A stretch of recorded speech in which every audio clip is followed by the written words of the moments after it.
Picture this. You're a student at a typical school in America, which follows the traditional school year calendar, a long summer break, and maybe a week or two off in the winter. It's the beginning of the school year, and your teachers are recovering basic topics from last year. Then jump ahead to November. You find yourself not wanting to get out of bed in the morning. You find it hard to pay attention in class. You just can't find the motivation to try. You might skip a day because you're sick. What happened? Why are you so burned out? Well, I'll remind you that the only breaks you've had so far were a few single day holidays. That's not enough to recuperate. Alas, the only thing keeping you going is you know winter break is a month and a half away. Now, in this situation, which I think many of you will find to be highly relatable and accurate, I see three problems. These problems are these are problems that most students who attend school following the traditional calendar face. Number one, burnout. Number two, absences. And number three, wasting valuable time. These three problems all come together to form one very big takeaway. That is, students are not receiving the best possible education that they should be. Whether you are a student right now, or you have family members who are students, or even if you're looking into the future, looking out for your children, you should want what is best for the youth in schools. Which brings me to the idea of year-round schooling. That may sound counterintuitive and maybe even frightening. Who wants more school anyways? Well, that's not the idea of year-round school. Another name for it is balanced calendar. This is because rather than adding more on top of the standard approximately 180 days of school, the idea is to redistribute them evenly throughout the year. My name is Jay Ankney. I'm a student at Mid-Michigan College, majoring in early childhood education. Today, I will advocate for a balanced calendar, also known as year-round schooling system.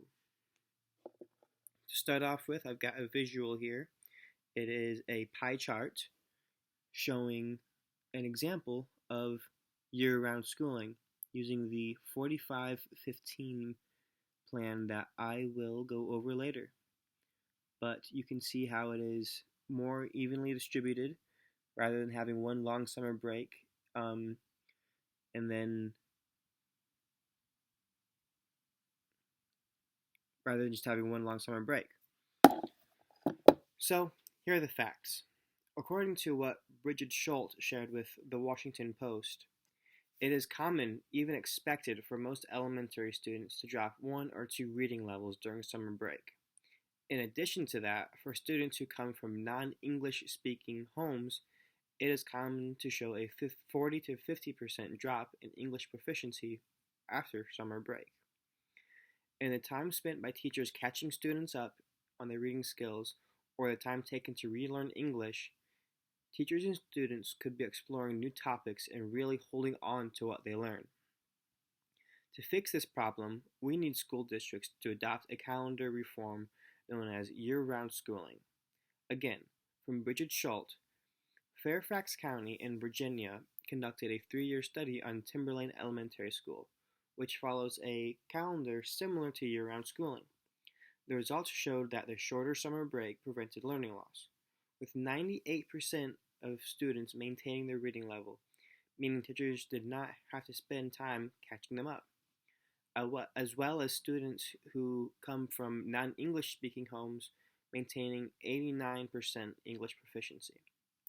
According to Youngstown State University, year-round schooling reduces both teacher and student absences, as well as reduces burnout. Amy with Raising Arrows provides an example of how to implement year-round schooling. She proposes the 3-1 plan.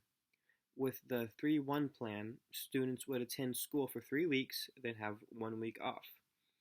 This works because it allows for students to have frequent short breaks, all while keeping the number of days in school close to the standard 180.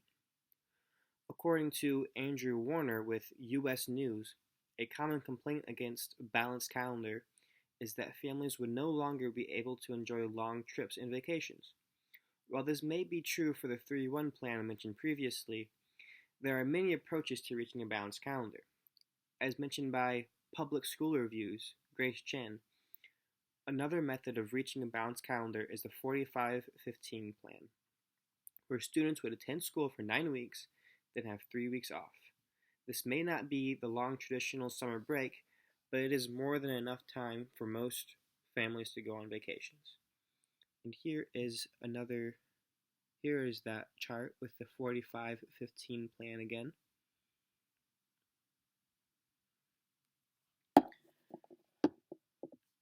Now that you know what the problem is and how to fix it, it is time for you to speak up. It is time for you to share the idea of a balanced calendar. You could lead this change. If school districts fail to adopt a balanced calendar, then students will continue to suffer the burnout.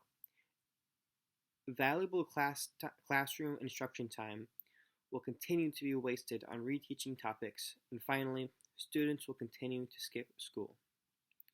If we are unable to bring school boards and local legislators to the realization that the traditional school calendar is not providing students with the best education possible, districts will adopt the balanced calendar. Students will no longer just be waiting for the next break, but instead engage in meaningful learning.